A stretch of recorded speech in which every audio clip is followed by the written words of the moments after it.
Hi, everyone. Welcome to today's webinar, The Rise of APIs for Faster Payments and Changing Regulation in APAC. I'm the host of today's webinar. My name is Rachel Freeman from Time Global. I'm also the co-chair of the FinTech Association's Digital Banking and Payments Committee. Today's webinar is organized by Accuity and the FinTech Association of Hong Kong. Today's agenda is the following: APAC's payments regulation landscape and latest policy and payments trends updates, how APIs are enabling faster payments, eliminating payment failure, and reducing customer friction, and a panel discussion on enabling efficient and frictionless payments, followed by questions and answer period. I'm now passing on to the first speaker.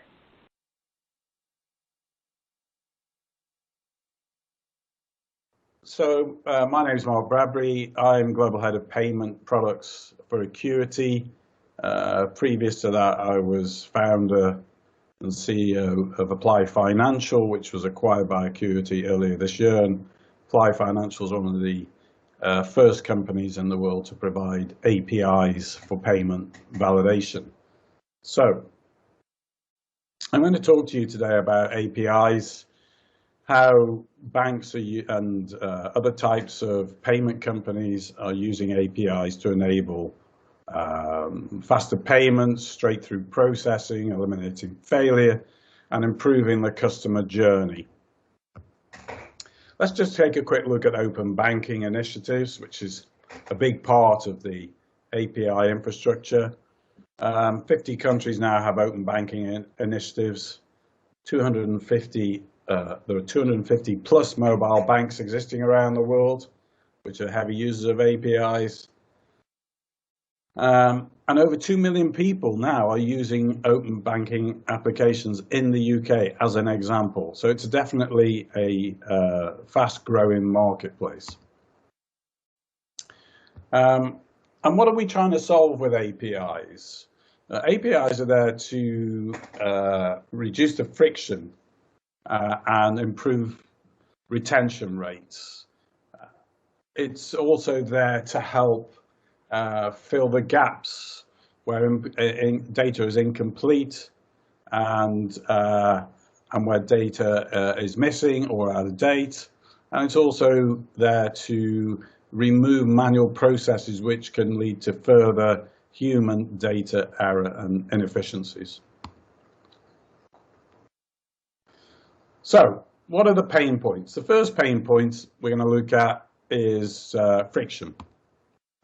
So if you look at payments, bank-to-bank payments around the world, in some countries it's a relatively straightforward process.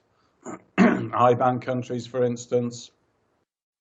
In many IBAN countries, you just need to provide an IBAN, and then the bank BIC will be generated from that. And the address of the branch and maybe even a correspondent is easily provided from that information. However, life's not quite that simple.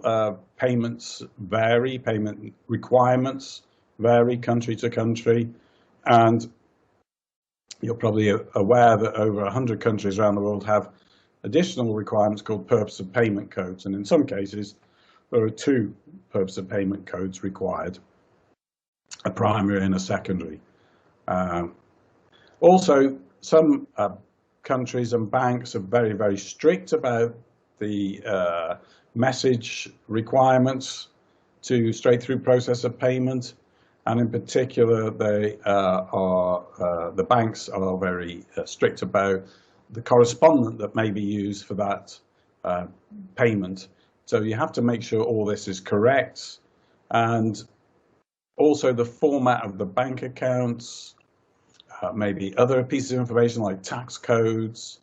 There are a variety of different requirements, bank by bank, country by country, and you cannot expect customers filling out payments to recipients, beneficiaries, to know everything about making a payment to every country, to every bank. And that's where APIs can help remove that, just by providing the relevant up-to-date data, the relevant information around making that payment, and any changes that might take place over a period of time, include those in the guidance for a customer.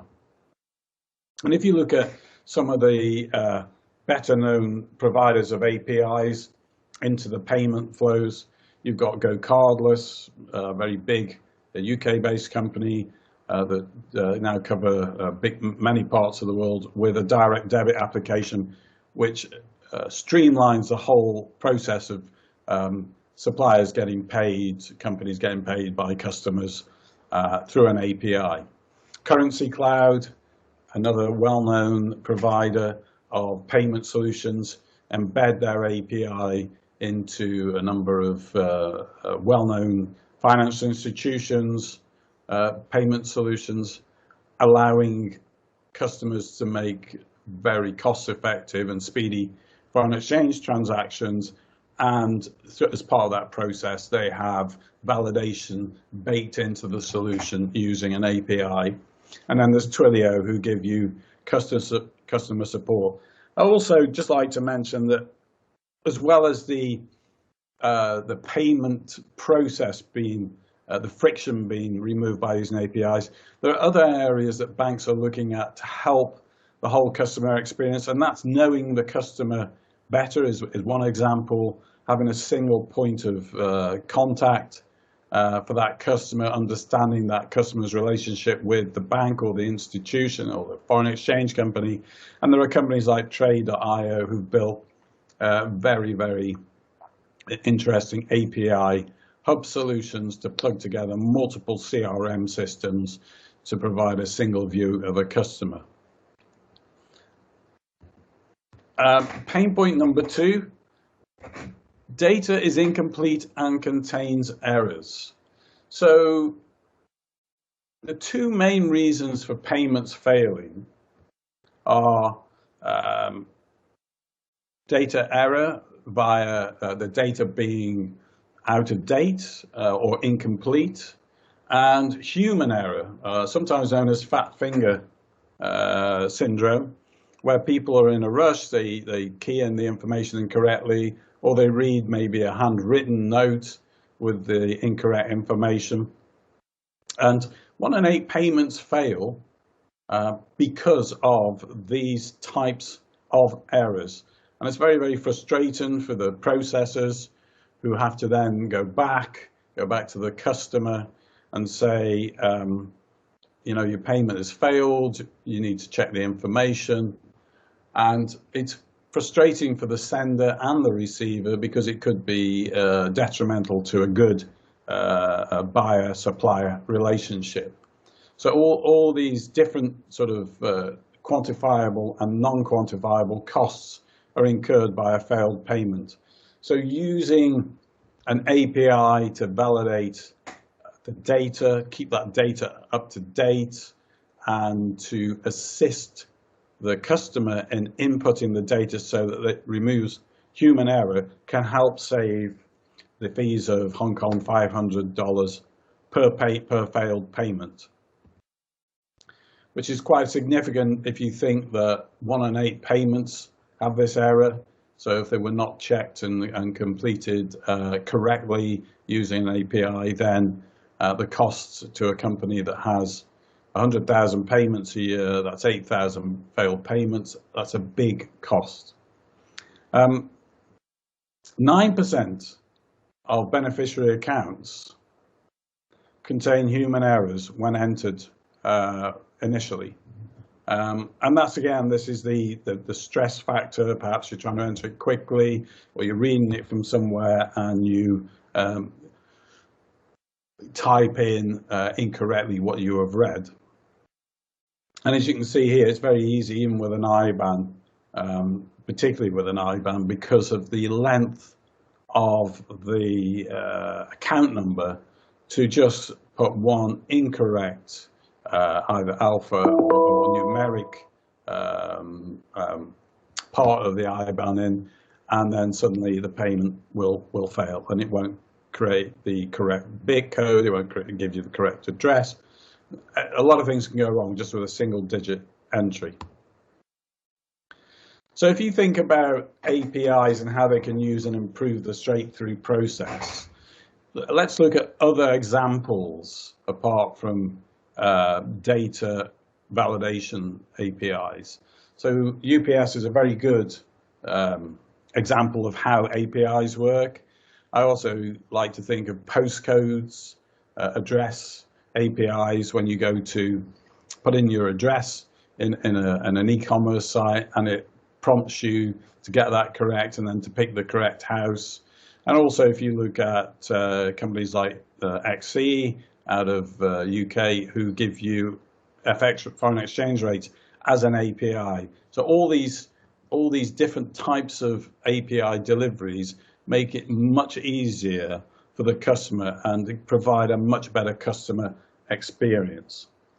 But with a payment validation API as part of the straight-through process that will remove the data and human error, it will also enrich the information that is being input so that the sender doesn't need to be 100% knowledgeable about the addresses, the correspondence, and other pieces of information. They'll all be provided automatically. And the third thing is that manual processes are inefficient. And I've been in the industry for over 30 years, and many, many times I've walked into a payment institution and seen massive back offices full of people who are fixing payments, fixing the human errors, fixing the data errors, contacting banks to check the information to correct that payment instruction, contacting customers. And this was all going on.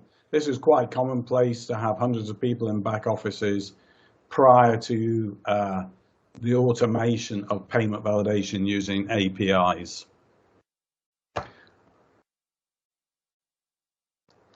So manual processes are very expensive.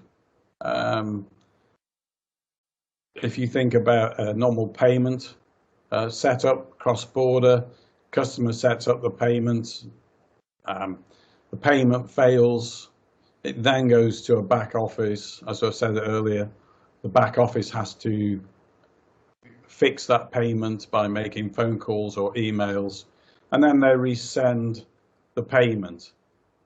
But that adds additional costs. So first of all, the customer is paid for the initial payment to go at an exchange rate. And then secondly, once that payment has to be fixed, there's maybe a change in the exchange rate and there's additional costs.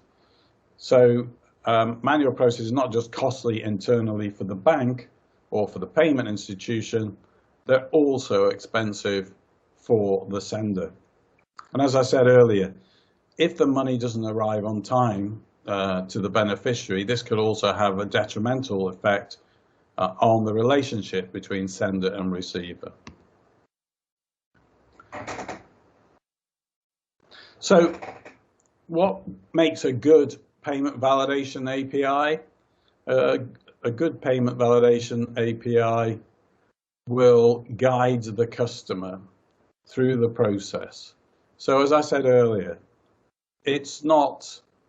we shouldn't expect customers to know everything about making a payment to, say, to China or to India or, many countries where you require additional information apart from a bank account and a bank code.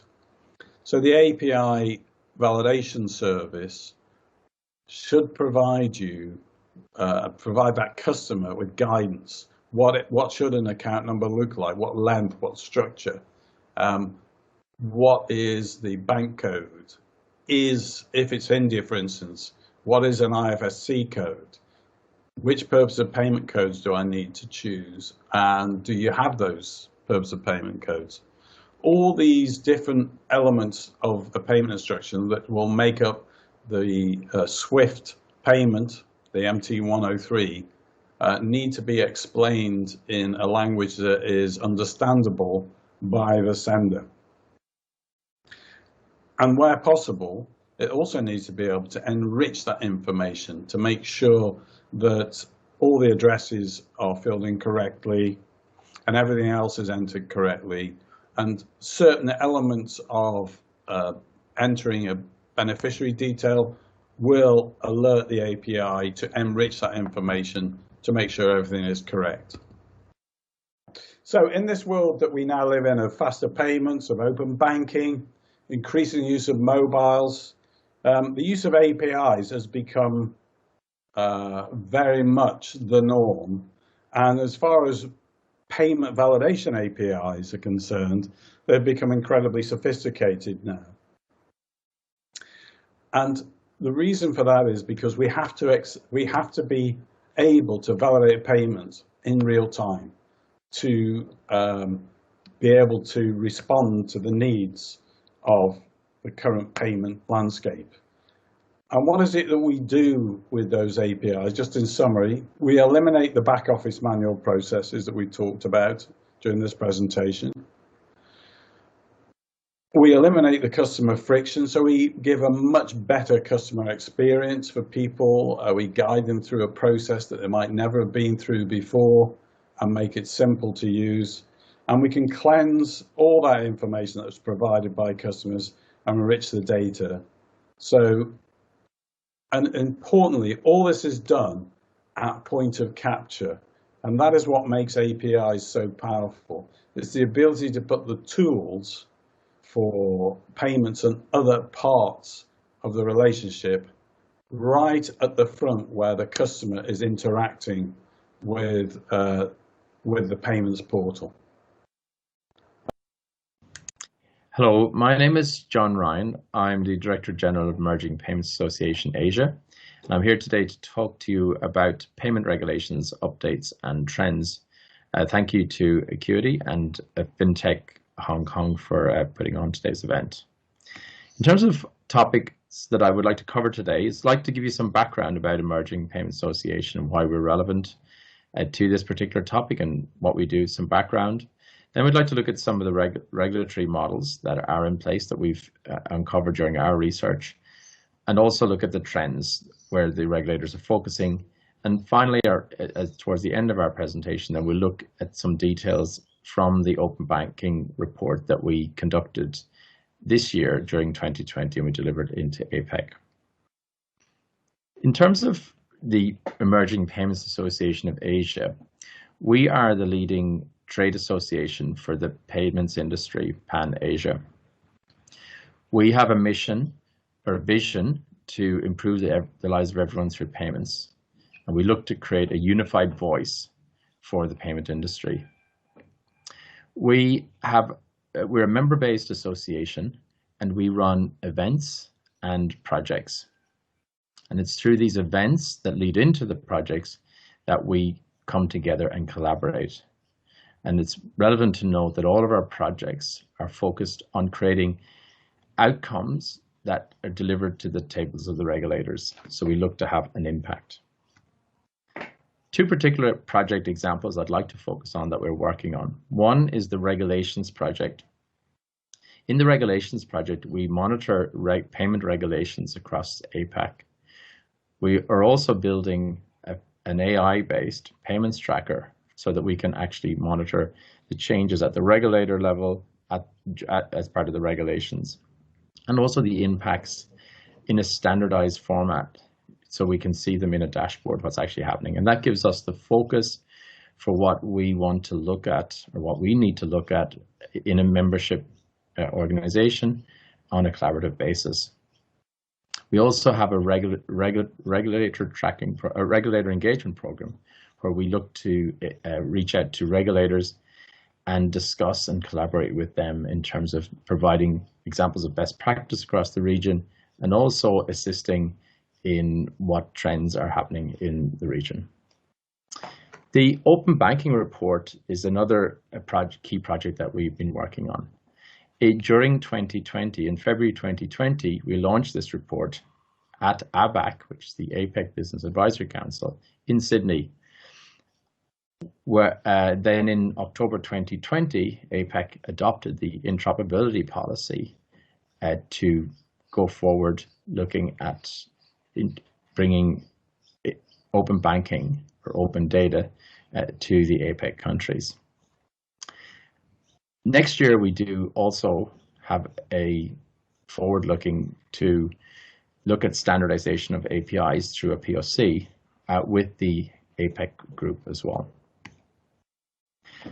When we look at regulation models across the region, and what we found in the open banking report was that there's broadly three models that are in place. One is market-driven, where a trade association or the industry themselves come together and agree certain principles and adopt that model as the norm for that market. We see that in open banking, for example, in the US market. The facilitative model is where the government centrally runs the activities, and to get access and to use them, you have to go through the government. This model is more mandated, and there's less choice from it. This is sort of what we see, for example, in Singapore. The prescriptive model then is a little bit of a hybrid where the recommendations are outlined, and then the industry can choose to adopt what they would like from that. All models are appropriate to the particular market and the particular regulator that is designing these. So it's not true to say that one size fits all, and all models have their pros and cons as well. Also, when we look at the APAC region, it is very fragmented. The domestic focus of each regulator is absolutely the highest priority of how regulations are brought together. So Asia Pacific lacks an EU-style arrangement where there's a top-down approach to regulations.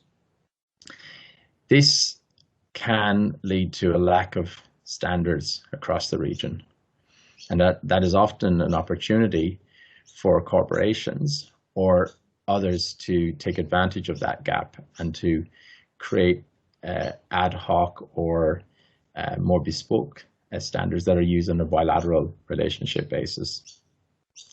Recently, we conducted an event, and we heard from Stephen Peters, who is regional representative for payments for FIS, and he said that the bilateral lack of standards would be replaced over time by models that were more standardized. So this focus on the lack of standards at the moment is transitionary to a future where there will be more standards.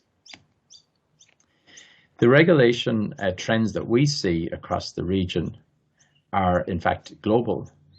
The number one topic that we're very focused on at the moment is the cross-border area of cross-border payments. And as you will know and have seen recently, the G20 has been focusing on that in 2020. And they've recently in October launched their plan to roll out a roadmap for improving the cross-border payments across the world. That initiative will require a very close collaboration between the public sector and the private sector. Emerging Payments Association is involved through an MOU recently signed with the Institute of International Finance out of Washington, where we collaborate together and provide a collaborative forum for the private sector to move forward with that initiative. And that is a multi-year plan. The open banking and open data, and we will see more of this shortly, has been focused across different countries, and we'll see what those what some of the findings of that are now. The other areas then relate to the digital aspects of payments. So digital payments themselves, digital currencies, and digital identity. And often all of these topics are coalescing together in some form. But certainly digital identity is perhaps the topic that glues it all together. The features of the project that we undertook were that it was a member collaboration. And as we say, our projects are run for the members, by the members. So that means we can use member data, and we can also work with member resources to get the industry perspective on this research. We conducted an Asia survey, and we'll talk about that shortly. We conducted the project in collaboration with the Asia Pacific Financial Forum, and that allowed us to bring the research paper to present it to APAC in February 2020. One of the outputs of this project was to create a supplier directory so that we could examine and understand the technology providers who were working in the region, and we particularly focused on Singapore, Australia, and Hong Kong. And finally, we looked at the sandbox. We did some work with APACs, and we continue to do work with APACs. APACs are a technology provider that link in over 250 FinTechs in the region to over 40 banks. And that's quite an exciting initiative, and it certainly aligns to the work that we did look at in this project. When we looked across the region, we found across 51 countries that there was no presence of open banking in about 24 countries. 27 countries, however, have adopted open banking in some form. The three leading zones across Asia were Singapore, Hong Kong, and Australia. 8 were in moderate readiness, 8 low, and 8 were aware and looking to adopt that.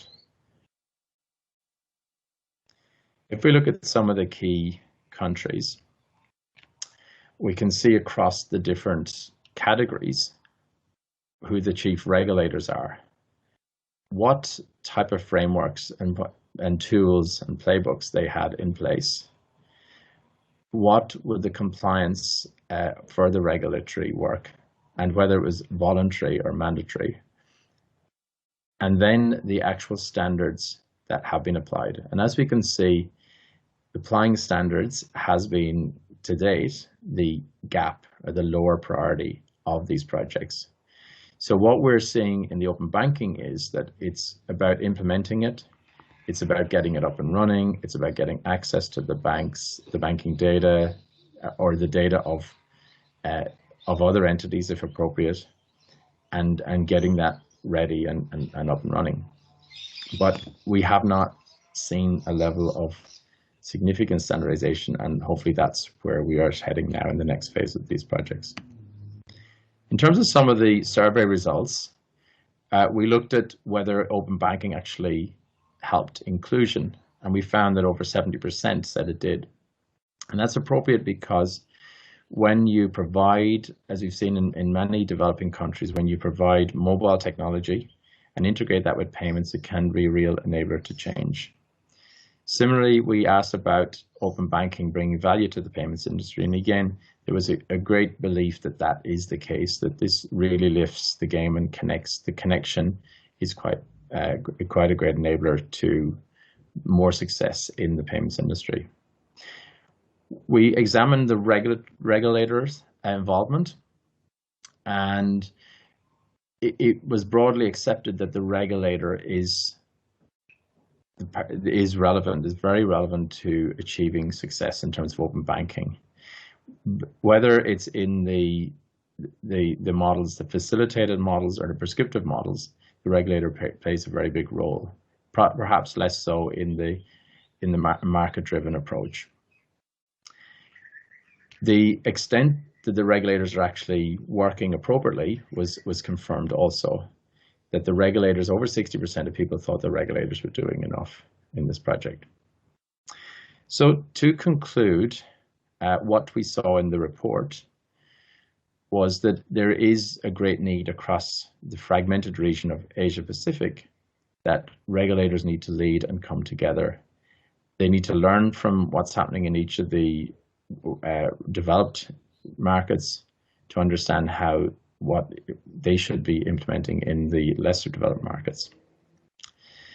The API standardization was a key area that we identified as a gap, and we believe that that's an area that there's much more to be done, but that's the area of the greatest opportunity as well in open banking. We've seen initiatives, for example, in Australia, where they've spent a lot of effort in defining that standardization, and also accrediting the data providers and the data users. So we expect to see more of those initiatives, and having that level of quality will help reduce risk and will help assist in that opening the connectivity in this area. Finally, we looked at adjoining areas to open banking, which were faster payments, digital identity, and consent management.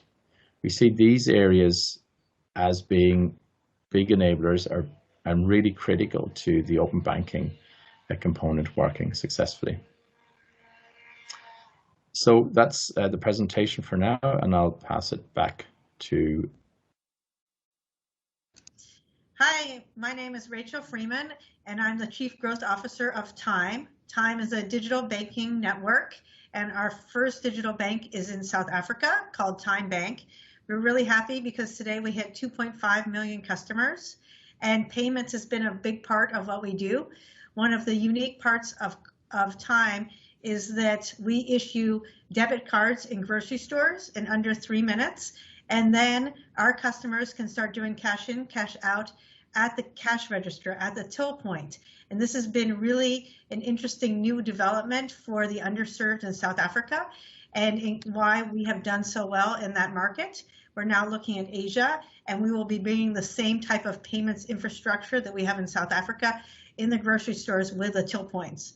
So I'm really happy to discuss today all of the emerging trends that are happening in payments. There are some groups that think that payments is becoming a commodity, but actually payments is going to be deriving how consumers and merchants still interact and how people are going to be able to go digital no matter where they are right now. So to start our conversation, we're going to be hearing from John Ryan, who's the Director General of Emerging Payments Association for Asia. And John will be talking a little bit about a survey that was done across payments associations on what are the big trends that are happening. What is he seeing in the market? So I'll turn this over to you now, John. Hi, thanks, Rachel. Yeah, John Ryan from Emerging Payments Association Asia, and I'm the Director General of Policy there. We have a vision at Emerging Payments Association to improve the lives of everyone through payments, and we do that through creating a unified voice for the payments industry. So we're the only trade association for the payments industry pan-Asia. And what we do is we run events and projects. So the events feed into the work we do in the projects, and that's about creating collaborative environments. The projects that we run look at different aspects of payments. We do look at regulations. We do cross-border, digital identity, and more recently, or earlier in the year, we did a project on open banking, which we will talk a little bit about later. But it's fair to say there's a lot happening in the industry. Payments is very fast moving, and Asia specifically is very fragmented. So there's a great need for that coming together. And sessions like this today, of course, do help to bring the industry together. And let's focus on some of these subjects, as we say, to create that more efficient, frictionless payment arena. So John, just if you can tell me, what are the 3 biggest trends that you see in payments right now happening in Asia? Well, yeah, there's a number. I will say that typically when you look at digital identity, that's the one of the leading topics that we see at the moment. It is an area that if it can be improved on in Asia, if countries can adopt it on a cross-border basis, we can really see a great cohesion happening in the region. At the moment, it's happening on a bilateral basis in countries where they're connecting together on payment systems, but really to get that digital identity across the region would be a key. The other ones that we're seeing is cross-border payments, and the G20 just recently launched their roadmap for the next 4 years, where they're looking to improve cross-border payments. As we know, that is a significant area of friction in the industry when you're paying across outside your own jurisdictions or own countries. And the final one then really is open banking. And open banking is coming to the region. It is a constant discussion and collaboration between the banks and the data providers and the FinTech community. We do see that this is improving all the time, but it is a slow journey. And as countries do adopt it, we do see it's getting better, and governments and regulators are coming together. We see a lot of implementation of sandboxes in the region, and all of this is helping to join everyone together to get the best use of technology so that we can all advance in this area. All right, thank you. And that's kind of sets the scene for what we're going to be talking about with the panel today.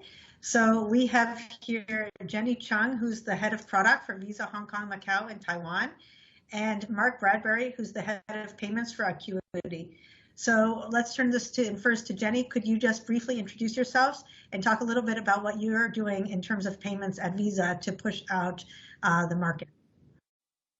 Sure. So I head up product in Hong Kong, Taiwan, and Macau for Visa. And a lot of people, when they think about Visa, often still think about Visa as a credit card company. But really what we would like to think of ourselves is an engine of commerce, or really a payment network connecting banks, consumers, and merchants across over 200 countries in the world. What we do is really make it easier to pay and to get paid. So certainly this topic of enabling efficient, frictionless payment is very close to our heart. And of course, we also want to make it very secure as well in the payment process. So as part of my role, it's really about commercializing, launching new products that would really help to drive this efficiency and frictionless payment in Hong Kong, Taiwan, and Macau. Thank you. I like that idea of being with the engine and for commerce. I think that's a really important aspect of what we'll talk about today. And Mark, could you introduce yourself? Yeah, hi, I'm Mark Bradbury. I'm a global head of payments at Accuity. So I look after all the payment products that we have to provide to our clients. I've spent 35 years in payment solutions, so it's been an interesting journey from where we started to where we are now. The way we look at how we're going to address these issues and these new opportunities is through the use of APIs that are as frictionless as we can make them, so we can plug into infrastructures like Visa's infrastructures, provide services at point of contact with customer to make sure that the customer makes correct payments, that the recipient is not a bad actor, and many other things. Getting to know the customer, understand them better, and initiatives like open banking can only improve that. It can improve the efficiency of the payment, make sure that fraud and instances of bad actors getting involved can be removed. So it makes it a better place for businesses and consumers to make those payments. So that's our goal. All right. So with that, I think what we should do is start talking about how we're going to move to a more frictionless world.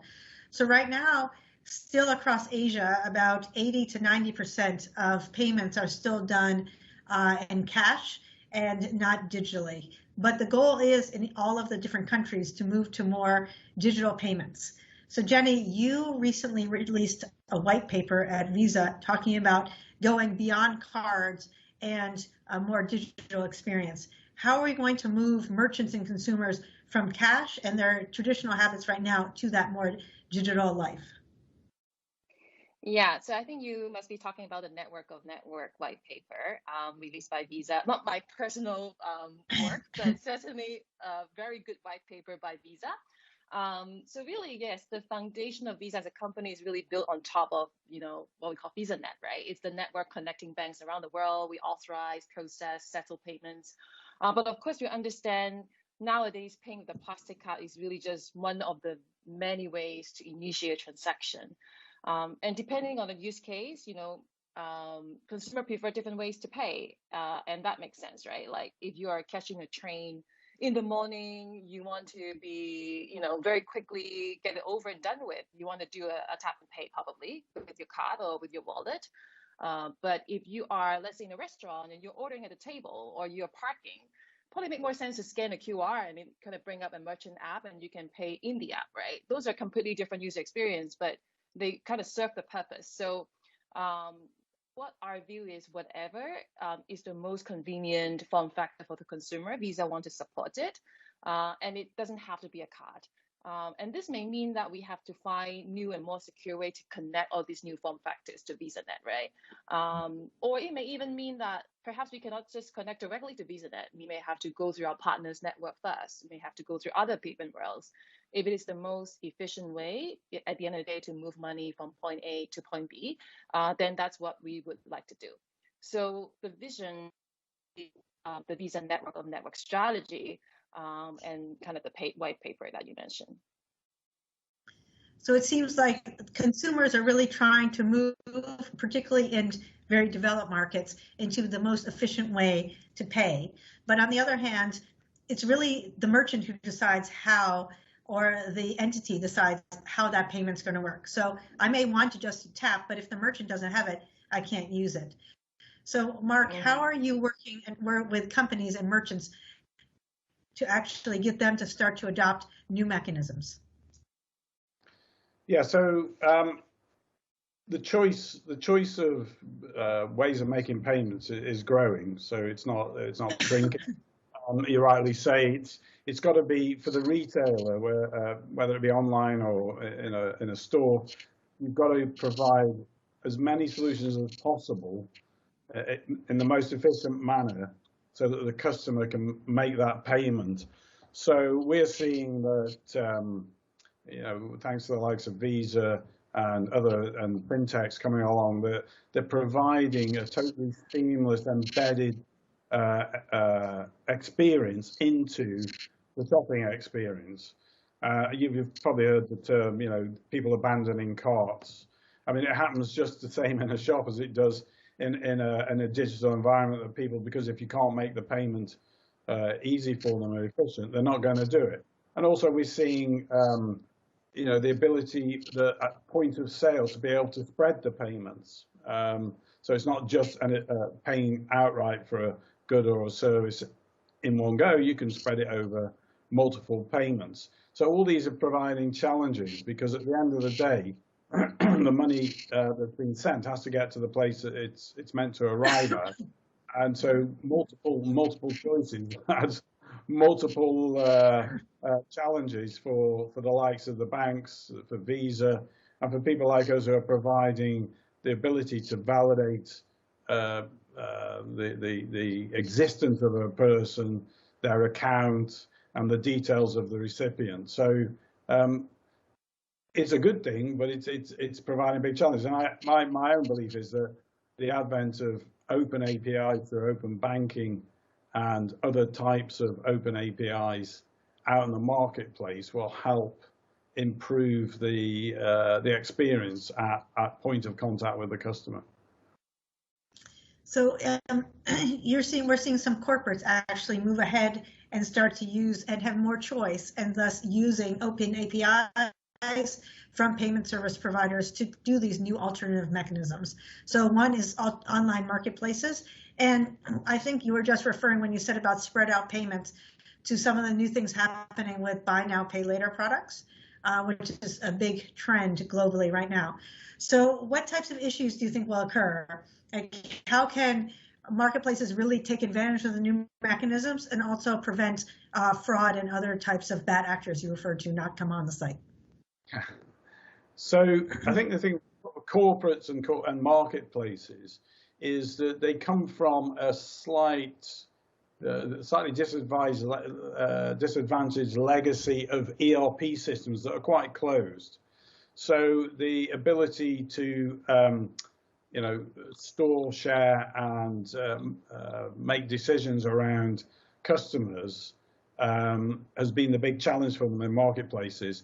And typically, a successful marketplace will work because it's a single place to visit. Everything that you need to do will take place in that marketplace. You don't have to leave, so you don't have to go outside the marketplace to make a payment. You don't have to go outside the marketplace to set up a card transaction.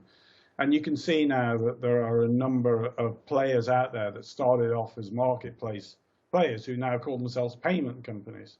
And in the US, there's one called Shopify, which is pretty global now. But they were an e-commerce player. Now they're a payments player. 55% of their revenues is. I think from the corporate perspective, if you can kind of move on from the legacy technologies, or make those legacy technologies more available to the marketplace, and then embed payments literally as a service, banking as a service inside the portal, you're going to make it so much easier for people to transact with you, and by doing that, you'll provide a better customer experience, and people won't leave the marketplace. So Jenny, I mean, moving forward, looking at these alternative payment flows, what options would a marketplace have to handle their payments more efficiently and effectively? Yeah, I think I echo what Mark's saying, right? I mean, we are seeing like Shopify or Stripe. We have a lot of these more API-based payment processor who really helps the merchant to process payment and set it up much more quickly, which actually for the most part is still processing card payments. But of course, the open banking, you are potentially seeing a direct connection to bank. And drawing money from a bank account, right, as a payment method. And of course, you can, imagine that is a lot more cost effective. I think, however, from a merchant perspective, there's a lot of other factors to consider. One of that is certainly fraud. Having the ability to really manage, monitor fraud is a huge thing for marketplaces, because they are probably like one of the most susceptible to any kind of data attack and fraud attack barriers, right? So managing risk is going to be a key factor as these merchants think about which way of accepting. And also there is consumer preference. So likelihood is I'm foreseeing merchants will still accept a variety of payment methods in order to really cater to the consumer demand. And then probably also worth mentioning, right? Like for merchants, it's not just about accepting payments. They themselves also make a lot of payments, right? More on the B2B space. Marketplaces, they need to pay their sellers. Some of these marketplaces are more like gig economy, right? So they have gig workers or freelancers. So there's a lot of also B2B types of payments that are great opportunities to be made more efficient. And we are seeing definitely a lot of the rise of virtual cards being used to disperse funds to this kind of gig worker situation, like with Visa, for example, in the States. Visa is working with Uber to have this Uber driver Visa debit card where funds could be dispersed directly to the driver, and it could be very instant. Money is in the debit card for the driver, and there's additional rewards on like petrol, car insurance, etc. And it's efficient for Uber. It's efficient for the driver. It also gives Uber all this extra data that they could potentially use to introduce other value-added services, or even thinking about like loans and etc. Right, new products for their drivers. So I think there are definitely a lot of opportunities for merchants to combine many different payment methods, whether they're getting paid or paying others in their business. Yeah, I mean, I think that all of this, like Uber is a good example, and similar to how Time works with the grocery store, linking in the payments, linking in the data, just enhances the financial institution's ability to provide better structured lending products. And that's partially why some of these buy now, pay later products have really taken off as a new phenomena. And Mark, you had talked about Shopify and some of these new companies that have brought in new payments opportunities. Actually, at Time, we are looking at working with a company called Jumper, which does commerce and does payments through social media like Instagram, Facebook, Messenger. And we've seen this huge phenomena of payments development, not just through the online marketplaces, but through social media, which we think is going to enhance a new aspect of payments going forward. Have you seen, or are you looking at anything like that?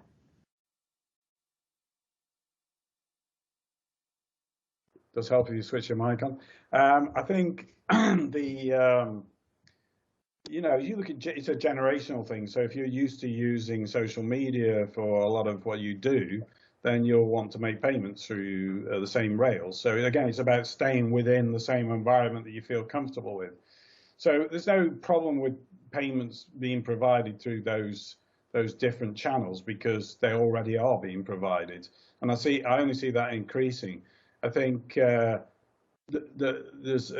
two other elements you've got to consider. So there is the fraud element, which was, very clearly is an issue. And I think this is where, using APIs, API-able products and services from banks and from Visa and other organizations like that can help identify people better will avoid fraud through these new payment channels. And I think the other thing is as well that when you've got these social media channels, I've got so much information about their customers. How did they pick the salient pieces of information to provide better services without bombarding people with information they don't need to know? And again, you always think of social media as companies being very joined up, but they have multiple customer relationship silos inside. So they've got their issues are like bank issues, like Visas probably have similar issues. Is how do you look at that customer from one point and have a global view of that customer? What are their needs? How can we support them when they're buying something and provide them with other services?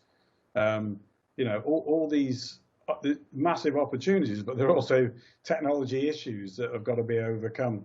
So anything from knowing the customer to what kind of payment they're going to make and making sure it isn't a fraudulent payment or going to the wrong person are all the challenges that we're going to have to overcome as we go more and more digital. COVID coming along, more digital payments, people less visiting shops and visiting companies. It's a sea change, a 10-year jump, perhaps, as somebody said.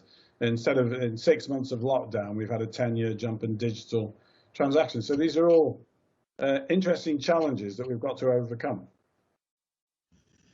And Mark, so if you look, there are a number of APIs supporting peer-to-peer and bank transfers. So what are some of the technology challenges that are happening to make this become completely seamless? I was asked a question yesterday, actually, by a friend of mine who's starting up a digital business, an e-commerce business, and said, how do I connect in and get payments into the system?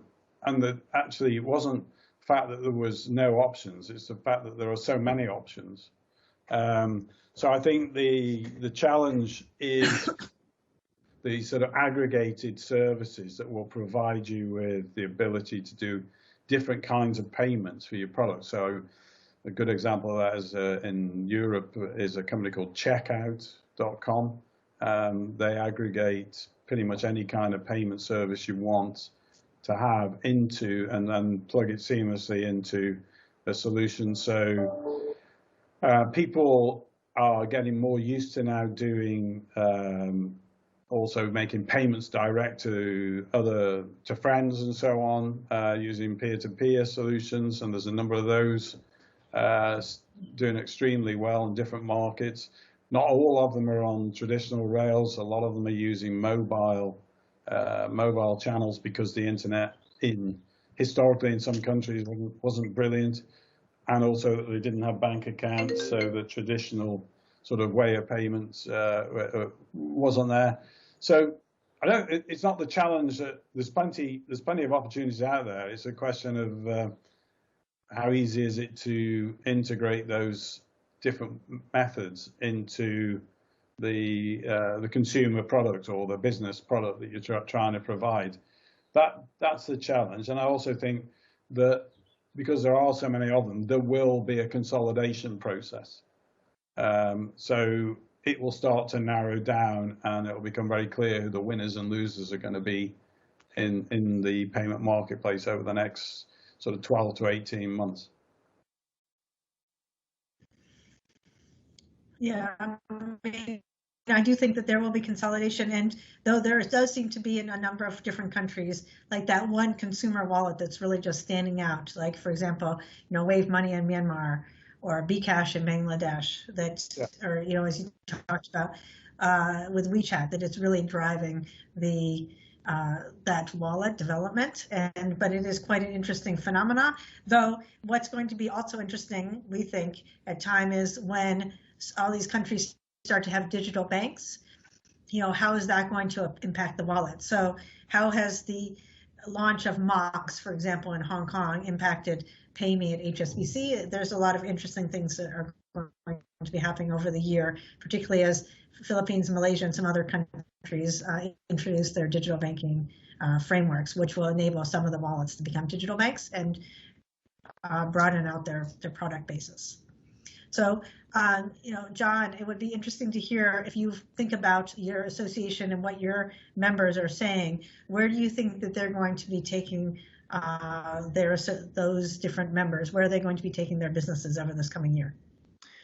Well, maybe just firstly, just want to add on to Mark's comment about the consolidation, because I do think that's a theme we're already seeing, and we've just seen a couple of examples in Australia where FTAHK, one of the local payment companies, actually bought Beam IT, which is a peer-to-peer payment system. So that is happening. And in addition, in Australia, we're also saying that the payment networks are looking and consulting on how they're going to consolidate, particularly with the introduction of real time. And as you mentioned earlier about PayMe, what the impact of that is on the market when it comes. So we're definitely seeing that trend. I think for the membership, look, I think this year itself in the short term has been really response to the pandemic and the reaction to that, and it's been really all about e-commerce. That is, as we've mentioned already, that's the driving force. That's where we've seen the cashless growth. And it's also where we're starting to see the innovation. So as Mark said, what are those aggregated services going to look like in the future? So I think they're the themes we'll be carrying forward. Also, digital identity. Can we succeed and get that as a cross-border initiative? That's got to be certainly a collaboration point for the next, for short term. And then the final one then is around the cross-border payments. So with the G20 kicking off that project recently, it is a multi-year project. So the budgets and both of the public sector and the private sector is being focused, and we at Emerging Payments Association are working in collaboration with the Institute of International Finance and bringing the private sector together to discuss and collaborate around that. So over the next 3 years, we're looking in depth at that. So that's definitely going to be a big theme for us too. All right, thank you. So now we're going to move on to our live Q&A part of this discussion. And I look forward to getting a number of different interesting questions. And part of that, I think what we heard is still, the power of consumer choice and how that's driving forward payments across Asia, along with the move towards open APIs. I think open APIs that are moving forward to now bring in banking as a service and other products and fintechs that can play a much greater role and bring some agility into payments, and that's having a big impact. it looks like is equal to consumers driving payments, that there's going to be a lot of movement in cross-border payments, that still seems to have a lot of friction. So there's a lot of room for innovation in terms of reducing the friction.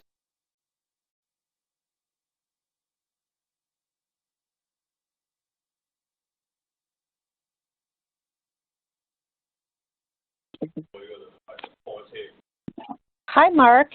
Are you seeing many traditional Asian banks starting to use API-based services? What is usually the driving force that gets them to upgrade their architecture to something that can easily connect with APIs? Is this difficult?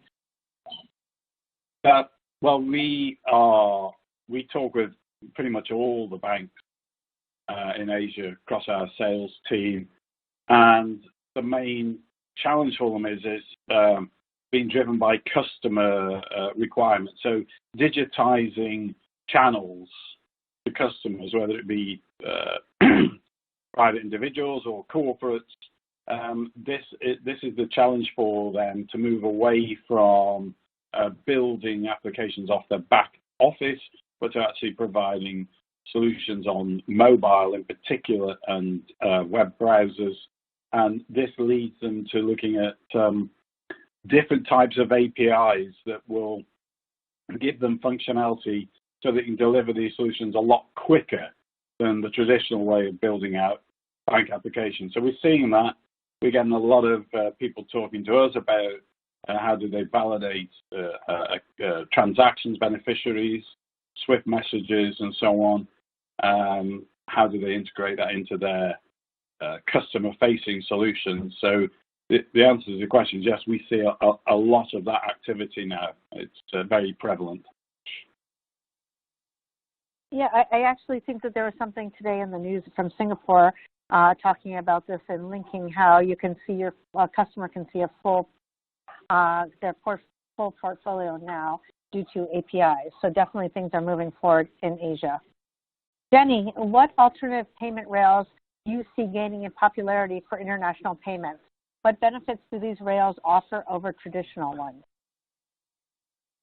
Yeah, I think that's a great question. So I think for international payments, we certainly see more demand for speed as well as predictability. So, I mean, historically, it's a network of correspondent banks, right? So sometimes you don't know how long this is really going to take to reach destination. You don't really know what is the fee that may be involved. So the predictability is kind of low historically. So we're seeing certainly the demand for faster as well as more feasibility on when the money will arrive and how much it will cost. So I think that has really kind of prompted that kind of interest in using kind of more of a distributed ledger blockchain type of network. And to that end, I think Visas also have this new rail, which is B2B Connect based on distributed ledger, which really helped achieve that faster and more feasible settlement. And can you share with us, for example, an example or a use case of how customers are using that rail? Yeah, sure. I mean, it's quite flexible. Maybe to be connect mainly for more corporate, sending money across borders, more towards the big ticket. We've seen more traction on that sense. But I think it is a relatively new solution out there. So we're still kind of a bit waiting to see where it would get the most traction, to be honest. And John, we've seen governments in several countries create open banking legislation, the UK, Singapore, Australia, to name a few. Do you think similar open banking legislation is needed here in Hong Kong to get banks to start sharing customer data? Yeah, look, when we did our survey, when we interviewed the payment experts around the region in Asia, over 70% said that regulation was really the way to go for open banking. I think regulation is a way to provide a framework of certainty and some guidance, and really then you can actually start to have some innovation, even though sometimes the innovation comes before the regulation. in an environment where the regulation exists, then we can actually move forward with innovation. But it also provides that certainty around a future reprimand, or action against by the regulators. So knowing the rules before we start helps us to play better. What we've seen is actually the standardization of APIs, the use of standardization APIs, is actually the big thing that really gets open banking moving. And that's where, the banks and the fintechs are getting engaged. Once the standards are, are known and accepted, then everyone can start to play together, and that's where it works. And one of the initiatives that we've seen that works really well is the sandbox environment, the technical sandboxes where the banks and the fintechs are coming together. But I think in Hong Kong's, where they sit at the moment, look, I think the regulator can assist in moving things forward. But at the end of the day, the work has to be done at the banks and the fintech. So it will always be a collaboration around the regulation and the actual work that's done on the ground that will move this forward. And we're certainly seeing that across the region. And I think Australia is proven to be a good example of, where all of the structure is in place. And now we're starting to see some of the data providers are getting accredited, and the data, those seeking access are also getting accredited. And that's where we'll start to see the early success of open banking, and we can move forward from there. Great. So Mark, here's a question for you. How do you see digital identity working with eKYC regulation? Yeah, so there are a number of digital identity solutions now coming to market. And in fact, we have one in our portfolio. We have a product set called Threat Metrics. And so there's different ways that you want to KYC a customer, or different types of customers require different types of KYC. But if we go back to the open banking question, that's legislation for open banking leads to the ability to KYC customers directly through their bank, which is in many ways a highly respected view of that person or that entity. So digitization using APIs into open banking is, I think, going to be a very big use case for identity and eKYC.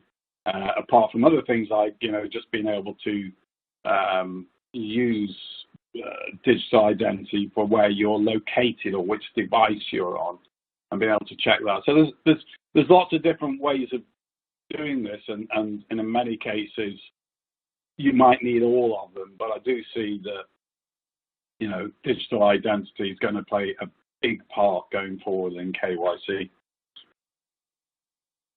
And I have another question for you. What are the main kinds of security measures that API providers put in place to ensure that all data is transmitted securely? How do providers prove to clients that their data is secure? Well, security. This is always the big question we get asked, because we work for a lot of tier 1 banks, a lot of big payment providers. Pretty much most of them, I think, use our technology somewhere. And the answer to that question is we've built an infrastructure as secure, if not more secure, than the banks have built for themselves. It's the only way we could provide a solution. We have due diligence. Every major client due diligence is our environment. We use state-of-the-art security methods. We encrypt data. We encrypt down to the machines. We have multiple firewalls. Everything you need to do, that can be provided from off-the-shelf solutions to give the maximum security, then we do this. But having said that, the kind of data that we are looking at for helping people make payments. A lot of it is public domain data, so bank identification codes, BICs, IBAN structures, things like that are all public knowledge. But we still, under GDPR regulations, have to protect that. So I think the simple answer to the question is that we built at great expense an extremely secure, duplicated environment to match anything that any major financial institution would have to build.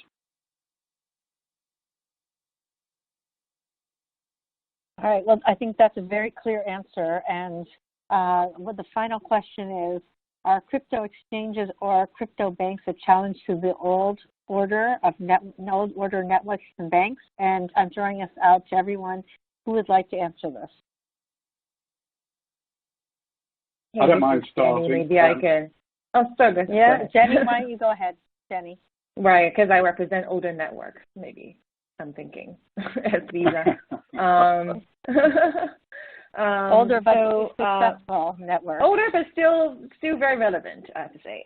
Exactly. So I think as I mentioned before, right? I mean, we are actually leveraging the same technology on blockchain distributed ledger to create our own network. That's one. And I think the second thing is we actually do collaborate and partner with cryptocurrency wallets. Because at the end of the day, right, in order to spend the cryptocurrency, you kind of need to convert that to fiat. So what we seeing is that, in fact, a lot of the wallet wanted to potentially, they have a cryptocurrency balance. They would want to put a Visa, a card on top of it so that they could use and convert that balance into normal spending power, and they can, use that balance to spend on normal merchants. So we actually have quite a lot of success with cryptocurrency wallet, not necessarily in AP, but in other parts of the world. So we see that actually more of a partnership potentially than necessarily a risk, a threat. Yeah, I mean, it's a little bit like when people used to say FinTech is going to mean the end of banks, but in the end, it's about collaboration together rather than a major change. Yeah, so with exactly. that, I think we're going to hand over this webinar. It's been quite interesting listening to the discussion about payments and where it's going and alternative rails, as well as the successful ones that still exist. Thank you so much. Thanks.